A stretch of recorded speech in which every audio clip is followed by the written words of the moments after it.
Welcome to the Standard of Truth podcast, hosted by historian Dr. Garrett Dirkmott, where we explore the early days of the Church of Jesus Christ of Latter-day Saints and gain rare historical insights into how a young farm boy was able to establish a new church and grow it by way of visions, manifestations, and miracles.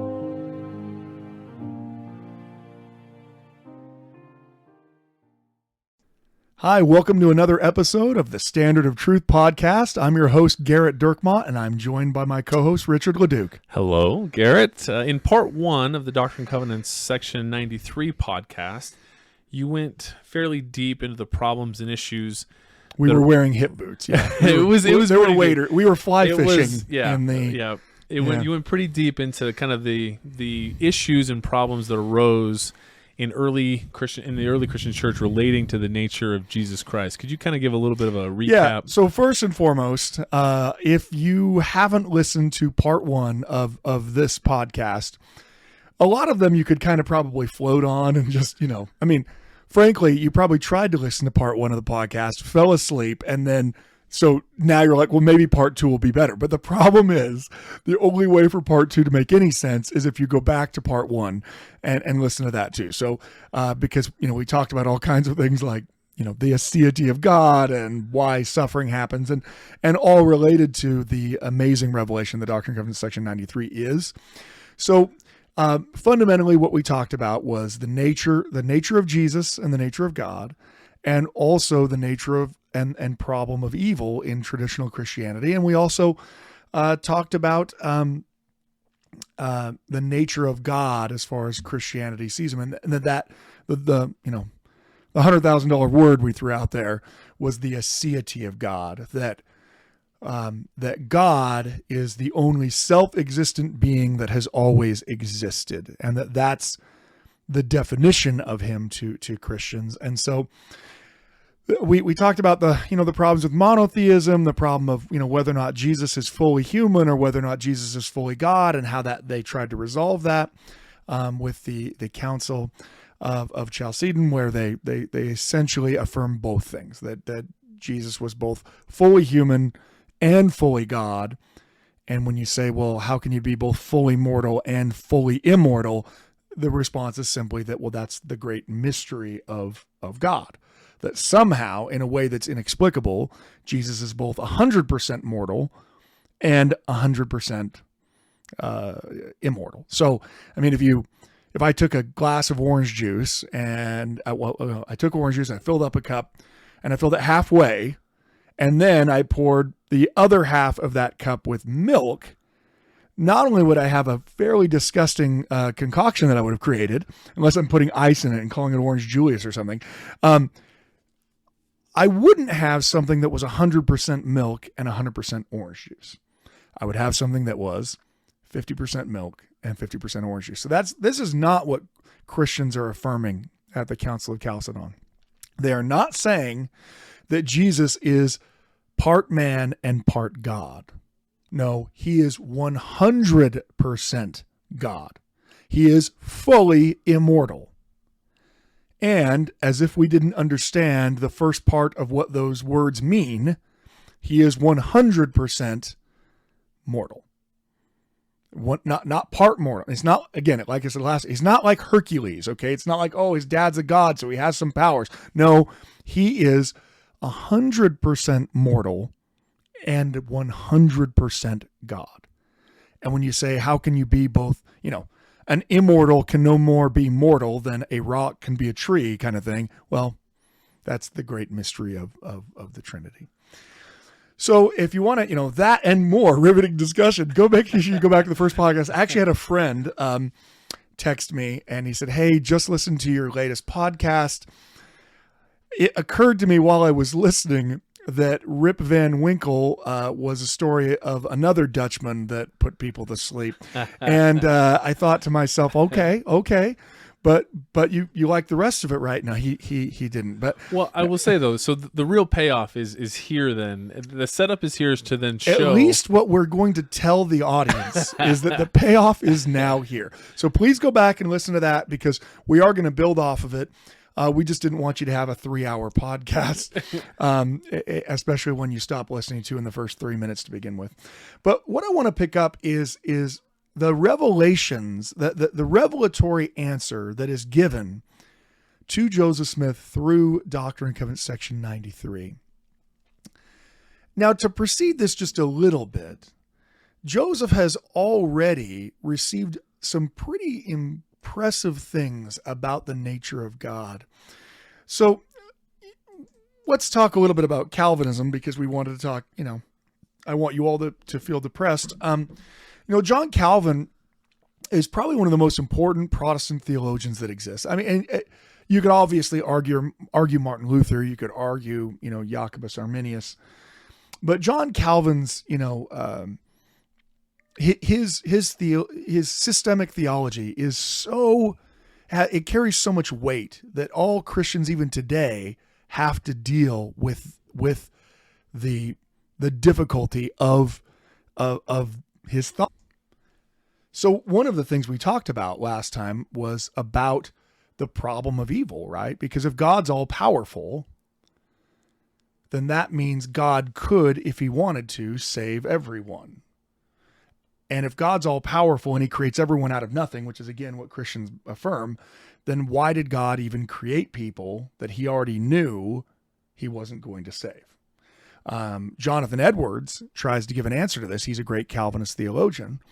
He explains, God created us to demonstrate his glory. Okay, I think we can kind of be on board with that. That's at least, the idea of glory of God. Okay. He created Satan to demonstrate his goodness. So again, in traditional Christian thought, you have to say that everything that's happened, God meant to happen, because otherwise what you're saying is that God wanted to do something and he failed at it. What he wanted to do was create a perfect world where there wasn't any mosquitoes and, the BYU always wins. I mean, that he wanted to do that, but he just couldn't figure out how to do it. So he was all powerful, but like with a giant asterisk next to it, I'm all powerful, but I can't figure out how to do the things I want to do most. Well, of course, that's preposterous. That's the reason why I'm joking around about it. And so for Calvin and Jonathan Edwards and other theologians like him, the primary starting point of every discussion about God is all powerful.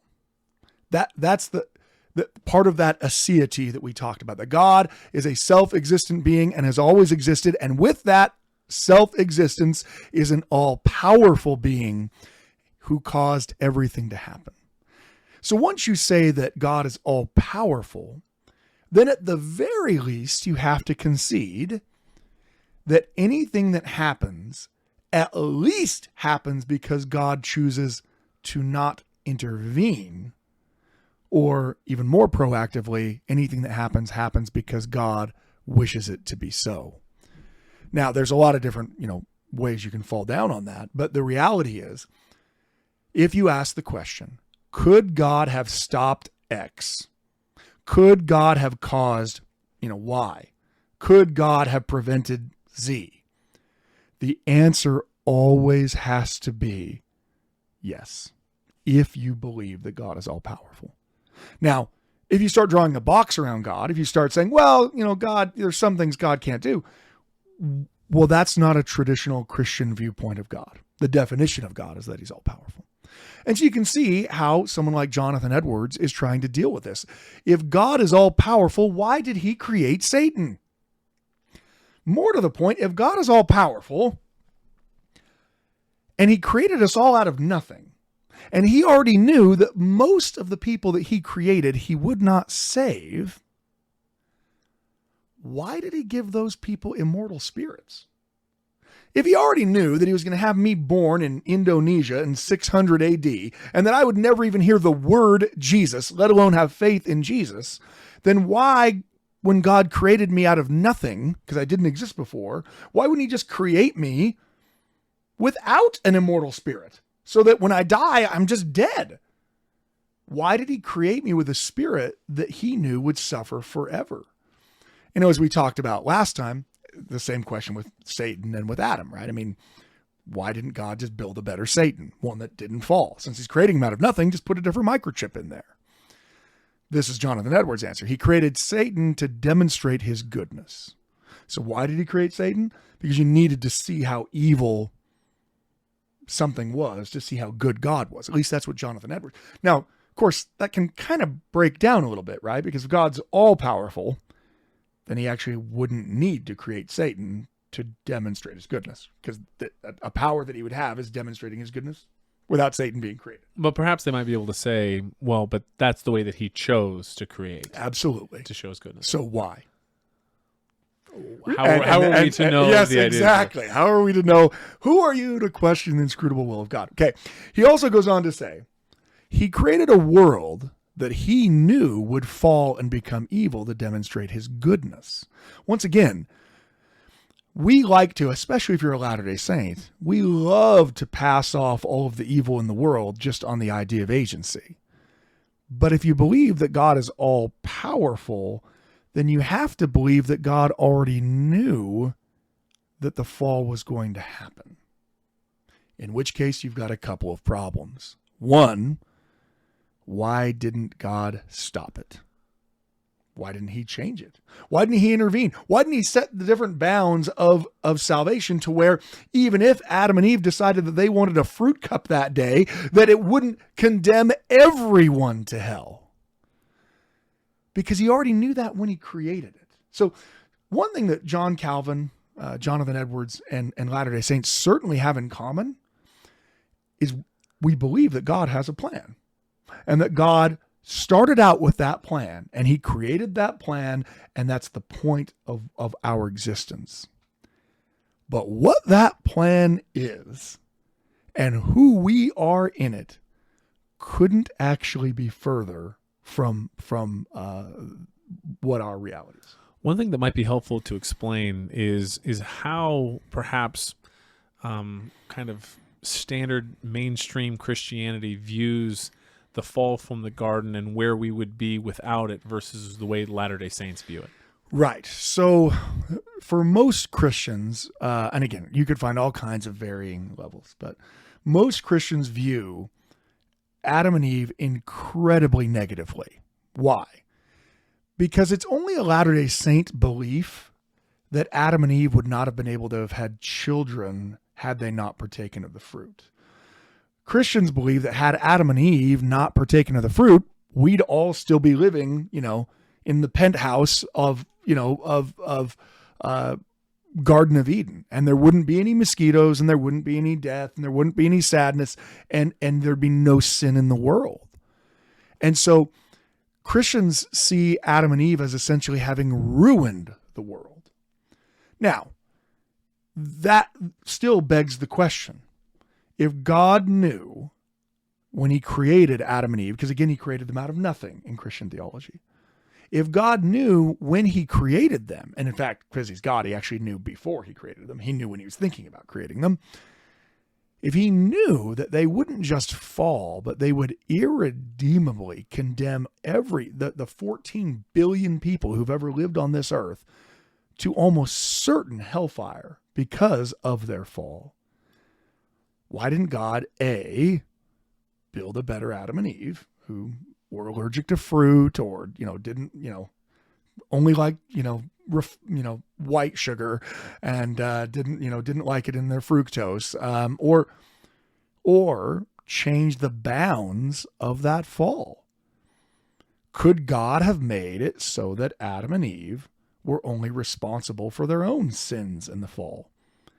If you say that he couldn't have, well, that's kind of a problem if you're saying God's all powerful.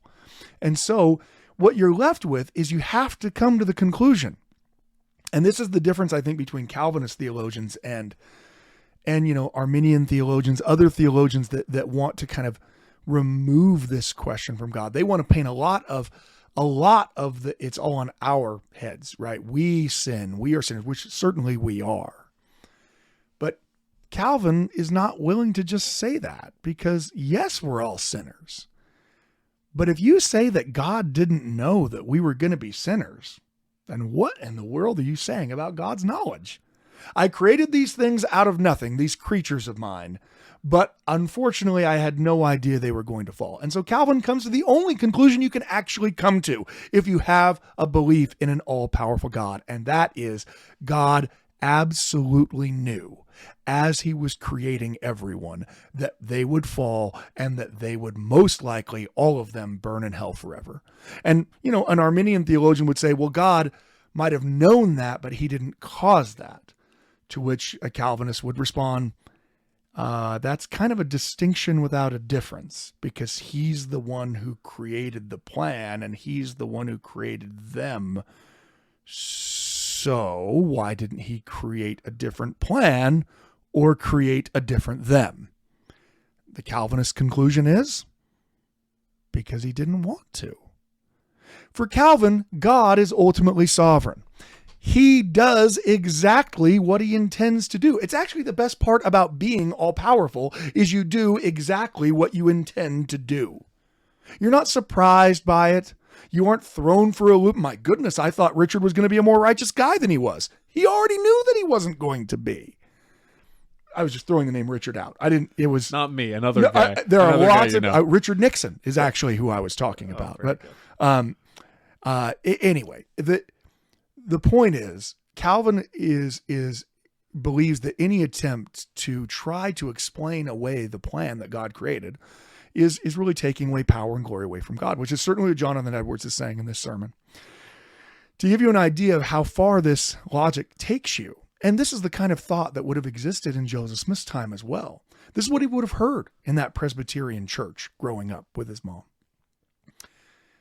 Again, Jonathan Edwards, quote, he created people, God created people that he knew would not be saved to demonstrate his justice.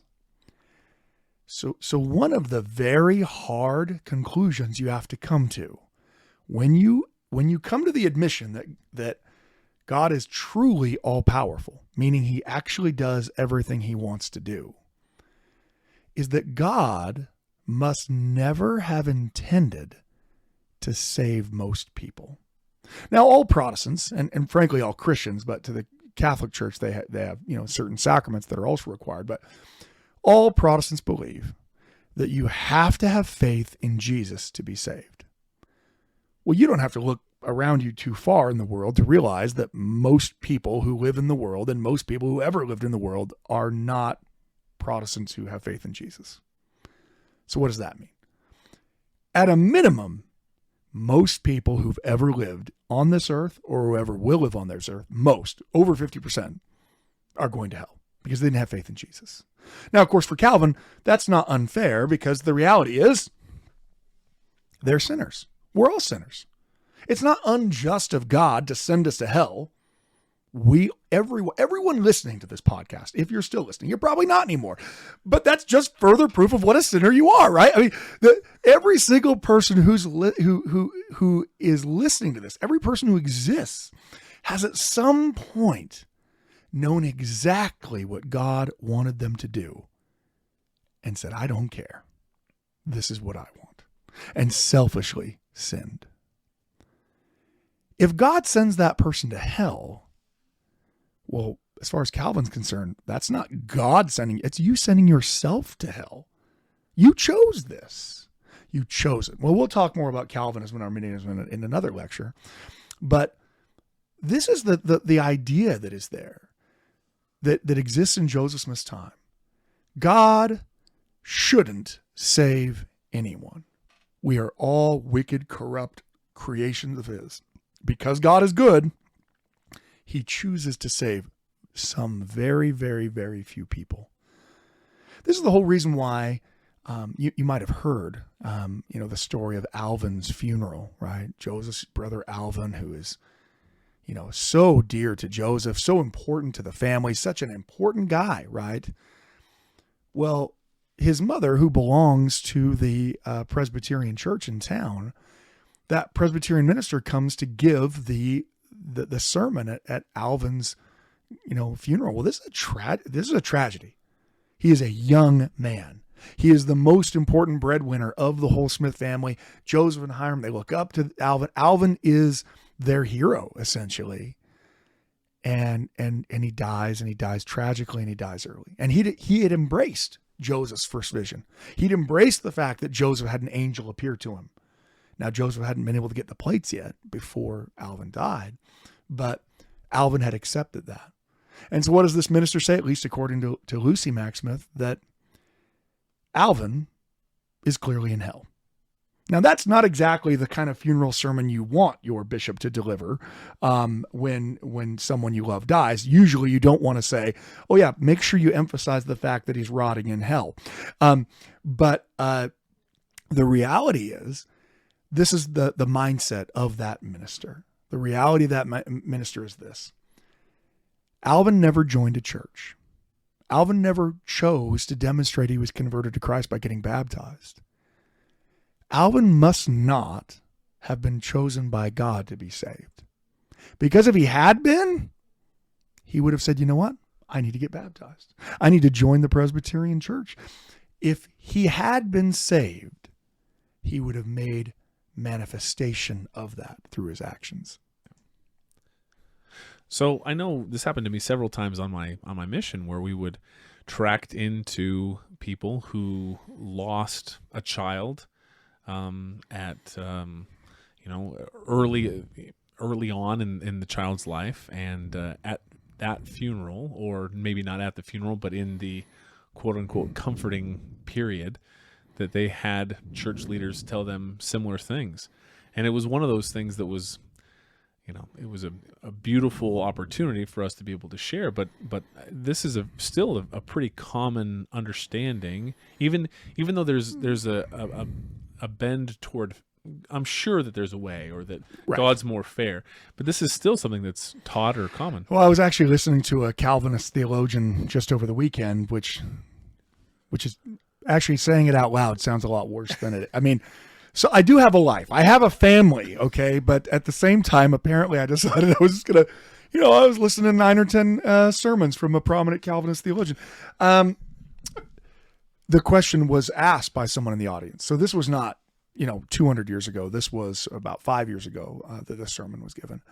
And the person asked, well, what about, if you have to have faith to be saved, what about children who aren't capable of manifesting that faith? And this guy knows his Bible backwards and forwards, and he is all about the glory of God.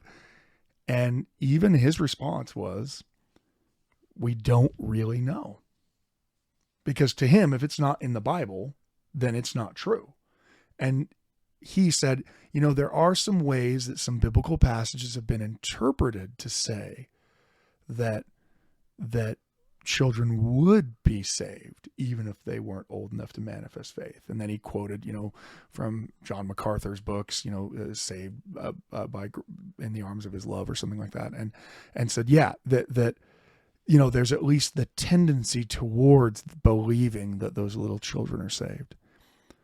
But that's not the same thing as having, and the reason why he was hesitant is because he's true to his faith. And that is, if it doesn't say it in the Bible, then you can't be adamant about it. Well, you had a similar an experience at the University of Colorado, right? Yeah, I was at the University of Colorado, which is not known as a super pro-Christian school. You weren't in their seminary? Or? There were probably more atheists than there were Christians on campus. But I mean, there was a street preacher that would come, and he would set up right outside the commons area where the students would go eat. And frankly, I was very impressed with this guy just for his courage alone, because he would come and set up his little table, and he'd be right outside there, and every person who would talk to him was just attacking him, and it was crazy. There was even a professor in the department I was in who stopped and for like 3 hours harangued and harassed this guy about how, he's preaching the word as he knows it, right? I went up to his table, and of course I didn't tell him I was a Mormon because I didn't want him to immediately have a conversation about polygamy and whatever. So I just went up, and he was handing out a pamphlet, and the pamphlet had a picture of a guy with his face exploding, which is, by the way, pretty good effects. If our missionaries handed out pamphlets with someone's face exploding, people would pay attention. So we need to look into that. Just putting that up there for the First Presidency. But anyway, maybe someone contact the missionary department. Anyway, his face is exploding. And in that explosion are the words, Why Good People Burn in Hell. That's the pamphlet he was handing out, which is, again, look, that is a pretty positive pamphlet. I mean, who wouldn't want to hear the pamphlet of Why Good People Burn in Hell? But anyway, so, and we had a conversation. And of course, what it rested on was this theology that if you don't have faith in Jesus, and of course in this life, the idea that anyone can accept Jesus after this life doesn't exist in Christianity, okay? One of the things that as a Latter-day Saint, we take a great deal for granted is the idea that everyone's going to have an equal opportunity. We'll have a whole nother podcast about that if we aren't immediately canceled for this one. But fundamentally, as this guy's talking to me, well, you absolutely have to have faith in Jesus. And so I kind of gamed it out for him. I said, well, but if you have to have faith in Jesus while you're alive, I mean, not even 50% of the world's Christian today. And a bunch of them are Catholic. Oh yeah, I don't know if most Catholics have faith. He didn't want to accept Catholic faith in Jesus. And I said, well, and there's more Christians in the world now than there ever have been. I mean, by that rationale, if you have to have faith in Jesus in order to be saved, I would guess that somewhere around 90% of every person who's ever lived on the earth is going to go to hell. And he looked at me really angrily. He's like, 90%? And I thought, oh, I guess I overshot it. You know what I mean? He's going to come back with something lower, and how dare you accuse God of this? He said, 90%? Don't you think it's going to be a lot higher than that? I was frankly stymied. I'm not even entirely sure I know anything that is a lot higher than 90%. Certainly never got anything higher than a 90% on any paper I did. So, I mean, his worldview was God had created almost everyone for his own will and pleasure, knowing that they would all go to hell. And when I asked him, well, why would God create everyone to go to hell? And he said, it's God's pleasure. Who are you to even question the designs of God? You must not be a saved person, or you wouldn't even ask that question. So you can see how that responds. So let's get into some of Joseph Smith's theology, because you just, at this point, you feel like you've accidentally stumbled across the sounds of Sunday of some other religion. But the starting point of this, right? Remember, the point of God's creation, as far as Jonathan Edwards is concerned, is God created us to demonstrate his glory, right? But in so doing, he created people that he knew he would fall to demonstrate his goodness. He created people that he knew would not be saved. People that never had a chance to be saved. You want to talk about unfairness? This person that God created out of nothing, they didn't ask to be created. God created them. God gave them an immortal spirit. And the entire time God was doing that, he knew they not only wouldn't choose to accept Jesus, they wouldn't even hear the word Jesus in their life. They literally never had a chance. It's God's will. That would be the response. Instead, early on in Joseph Smith's ministry, he receives one of the most powerful revelations that we don't spend enough time on. We don't realize how incredible it is because we're not thinking of it in the timeline of Joseph Smith's theology. But the book of Moses in your Pearl of Great Price is astounding to me. It is so far ahead of any of Joseph Smith's other revelations that it's actually hard to figure out how Joseph received it when he did. He receives it in June of 1830. So the church has just been founded. They don't even have deacons yet. And Joseph receives, they won't have bishops for another 8 months. They don't have a quorum of the 12 apostles, and Joseph's receiving the book of Moses as this revelation. And what's in that, again, very familiar to all of you, but think of how different it is from what I just read, right? God created us to demonstrate his glory. Worlds without number. This is verse 33 of Moses 1. And worlds without number have I created, and also I created them for mine own purpose. And by the Son I created them, which is mine only begotten. And the first of all men I have called Adam, which is many. But only an account of this earth and the inhabitants thereof give I unto you. For behold, there are many worlds that have passed away by the word of my power. And there are many that now stand, and innumerable are they unto man. But all things are numbered unto me, for they are mine, and I know them. So first and foremost, the traditional Christian belief that the only place that God created his creations is here is being rejected by this. That in fact there are innumerable worlds that are peopled, and that many have come and passed away. So second, verse 36, and it came to pass that Moses spake unto the Lord, saying, Be merciful unto thy servant, O God, and tell me concerning this earth and the inhabitants thereof, and also the heavens, and then thy servant will be content. And the Lord spake unto Moses, saying, The heavens, they are many, and they cannot be numbered unto man, but they are numbered unto me, for they are mine. And as one earth shall pass away, and the heavens thereof, even so shall another come, and there is no end to my works, neither to my words. For behold, this is my work and my glory, to bring to pass the immortality and eternal life of man. Now that is a very different statement of how God gets glory. Jonathan Edwards just told us that God received glory by he demonstrated his already existing. He can't gain more glory because he already has all glory. But he demonstrated his glory by creating a sinful world and people that wouldn't be saved. And that demonstrated his glory. Here, Moses is being told by God, and Joseph Smith is receiving this by revelation, that it actually is God's goal. It is his work. It is his glory to bring to pass the immortality and eternal life of man. He didn't create man to demonstrate his glory because of how sinful they were going to be. He created man so they could have eternal life, so that he could have glory. Now that is a pretty stark difference, as you might imagine. But we want to get to Doctrine and Covenants section 93 because that is the one that really answers the question that we postulated in the first place. Now, if you, again, make sure you've listened to podcast 1, and taken copious notes and cheated off of your neighbor, whatever you have to do to be up to speed. One of the questions we had was about when exactly would Jesus, when did Jesus gain the fullness of the Father, right?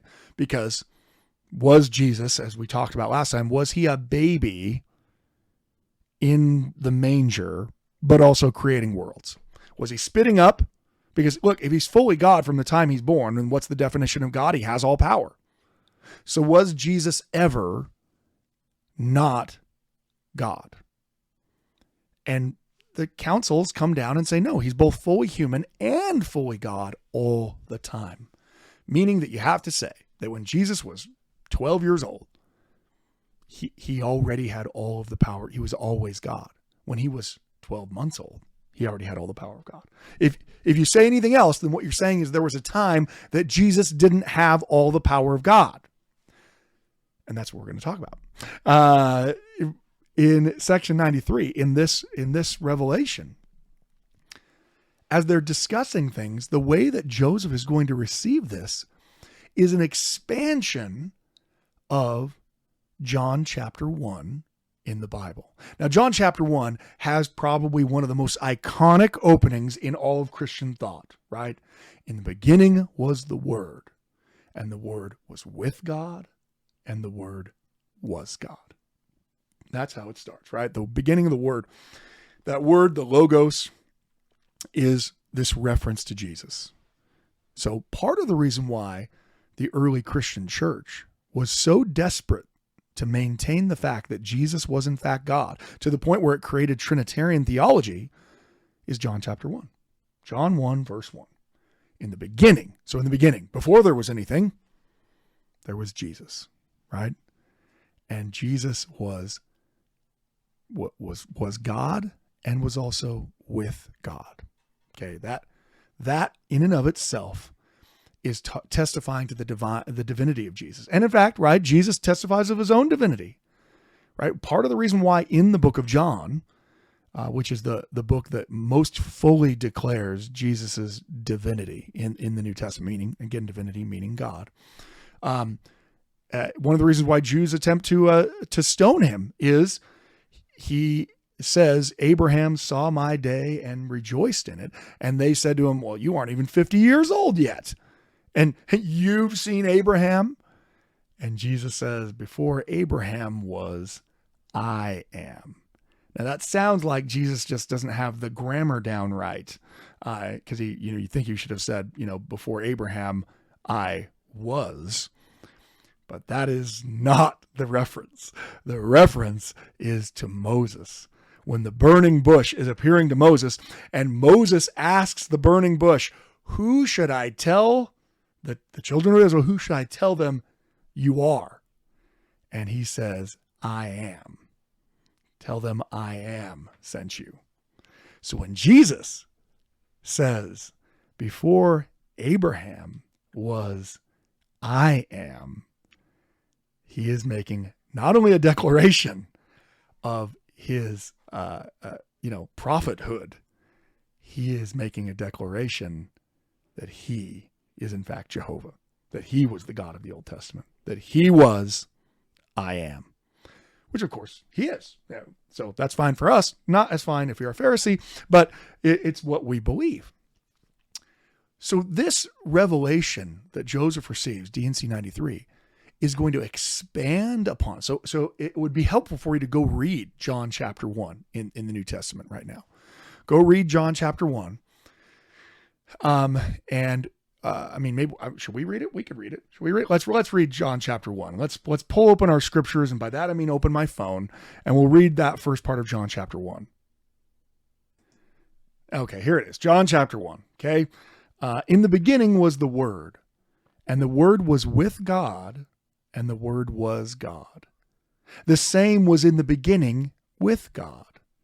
All things were made by him, and without him was not anything made that was made. In him was life, and the life was the light of men. And the light shineth in the darkness, and the darkness comprehendeth it not. There was a man sent from God, whose name was John. The same came for a witness to bear witness of the light, that all men through him might believe. He was not that light, but he was sent to bear witness of that light. That was true light, which lighteth every man that cometh into the world. He was in the world, and the world was made by him, and the world knew him not. He came unto his own, and his own received him not. But as many as received him, to them he gave power to be sons of God, even them that believe on his name, which were born not of blood, nor of the will of the flesh, nor of the will of man, but of God. And the Word, again Jesus, was made flesh, and he dwelt among us, and we beheld his glory, and the glory was of the only begotten of the Father, full of grace and truth. And John bare witness of him, and cried, saying, This was he of whom I spake. He that cometh after me is preferred before me, for he was before me. And of his fullness have all we received, and grace for grace. Okay, so that's the first 16 verses of John. It's beautiful. I mean, it really is some of the most beautiful Christian literature that's written. I mean, if you don't think that that's beautiful prose, then you're I don't know what dime store novel you like reading, but that is, it's beautiful. But it also leads to some questions that you can see that if Jesus was with God and Jesus was God, then does that mean God and Jesus are the same being? Right? And this is kind of where you're getting this idea of a Trinitarian God. Certainly one of the arguments for it. But in Doctrine and Covenants section 93, you're going to have a different focus, but an expansion of John chapter 1 in the New Testament. Now, once again, this is an amazing revelation because as Joseph is going to explain, this is going to be this expansion, but Joseph doesn't have a new, Greek manuscript in front of him that he just, I made a quick trip to Ephesus, found this, and came back and gave it. God is giving him this revelation, which is an expansion of the words of John without actually without actually having a different manuscript. So let me start reading with parts of this. Verily thus saith the Lord, it shall come to pass that every soul who forsaketh his sins and cometh unto me, and calleth on my name, and obeyeth my voice, and keepeth my commandments, shall see my face, and know that I am. and that I am true light, and lighteth every man that cometh into the world. So you can see that very similar to John. And I am in the Father, and the Father in me, and the Father and I are one. The Father, because he gave me of his fullness, the Son, because I was in the world and made flesh by my tabernacle and dwelt among the sons of men. I was in the world and received of my Father, and the works of him were plainly manifest. And John saw and bore record of the fullness of my glory, and the fullness of John's record is hereafter to be revealed. So God in this revelation is going to say, here is the rest of what John said, or what he recorded. He bore record saying, I saw his glory, that he was in the beginning before the world was. Therefore in the beginning the Word was, for he was the Word, even the messenger of salvation, the light and the Redeemer of the world, the Spirit of truth, who came into the world because the world was made by him, and in him was the life of men and the light of men. The worlds were made by him, men were made by him, all things were made by him, and through him and of him. Now, remember, we just read almost exactly that from the book of Moses. Right? The same idea that Joseph's had revealed to him actually, 3 years earlier. Then beginning with verse 11, and I, John, bear record that I beheld his glory, as the glory of the only begotten of the Father, full of grace and truth, even the Spirit of truth, which came and dwelt in the flesh and dwelt among us. And here comes the great departure from Christian theology. And I, John, saw that he received not of the fullness at first, but received grace for grace. And he received not of the fullness at first, but continued from grace to grace until he received a fullness. And thus he was called the Son of God, because he received not of the fullness at first. So even though the Council of Chalcedon has said Jesus was fully God and fully human, always in his he was always all of it. He always was. Here, this revelation is saying that when Jesus came into the world, he did not receive a fullness of the Father at first. Now, the implications of that are pretty big. And John actually tells us when, the Revelation tells us when Jesus did receive the fullness of the Father. And I, John, bear record. And lo, the heavens were open, and the Holy Ghost descended upon him in the form of a dove and sat upon him. And there came a voice out of heaven saying, this is my beloved Son. Something that would have been very familiar, certainly, to Joseph. And I, John, bear record that he received a fullness of the glory of the Father, and he received all power both in heaven and on earth. And the glory of the Father was with him, for he dwelt in him. So this explanation is that Jesus did not have all power until after his baptism. That after that, after he has that experience where the Holy Ghost descended, then he received all power both in heaven and on earth. So what does that mean before that? That whatever power Jesus had, it wasn't all of the power. Now, frankly, this is an idea that is terrifying to a traditional Christian, because what it means is there was a time when Jesus didn't have all of the power of God. To me, it's a beautiful thing. It actually helps me understand the atonement even more so. It helps me appreciate it even more. Because what it means is that Jesus, who was Jehovah, right? Jesus is Jehovah. Jesus is the one dropping fire for Elijah. Jesus is the one parting the Red Sea so that the children of Israel can cross through. Jesus is the God they worship in the Old Testament, which means he was by definition omnipotent and omniscient and all benevolent. He had all of the power that existed and chose to become flesh, and not just become flesh meaning, oh, that means he can suffer. Part of that process is apparently passing through a veil. to where even Jesus, even the Son of God, even Jehovah, who was God from the beginning, did not fully have all of the power of God when he was first born. It's interesting. It's given me a lot greater appreciation for the conversation that Nephi has in his vision, right? He's asked the question in 1 Nephi chapter 11, where, the Spirit of the Lord is appearing to Nephi and helping interpret all these things that Lehi saw. And it's in let's start with 13. He says, "And it came to pass that I looked and beheld the great city of Jerusalem and also other cities, and I beheld the city of Nazareth. And in the city of Nazareth I beheld a virgin, and she was exceedingly fair and white. And it came to pass that I saw the heavens open, and an angel come down and stood before me." So now it's going to be an angel here, right?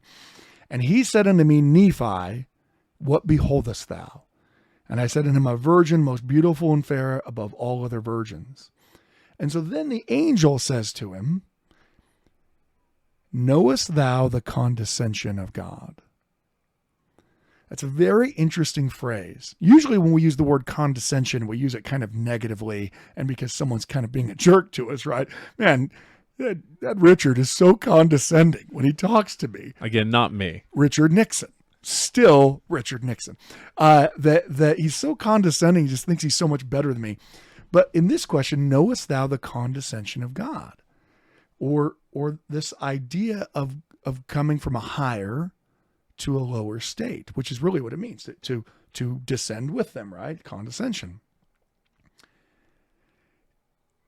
Nephi gets asked this question by the angel, and I love it. This is my favorite part of First Nephi, because Nephi turns into every student I've ever had, when they don't know the answer, right? And this is a great thing to do when you don't know the answer, right? Because the angel says, knowest thou the condescension of God? And Nephi's response is, I know that he loves his children.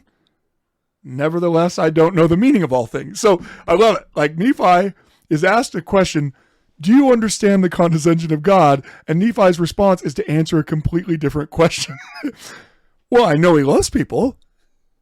Thanks, Nephi. But what we wanted from you was, do you understand the condescension of God? Not, it's almost as if you asked, Nephi, what are the books in the New Testament? I know that Malachi's in the Old Testament.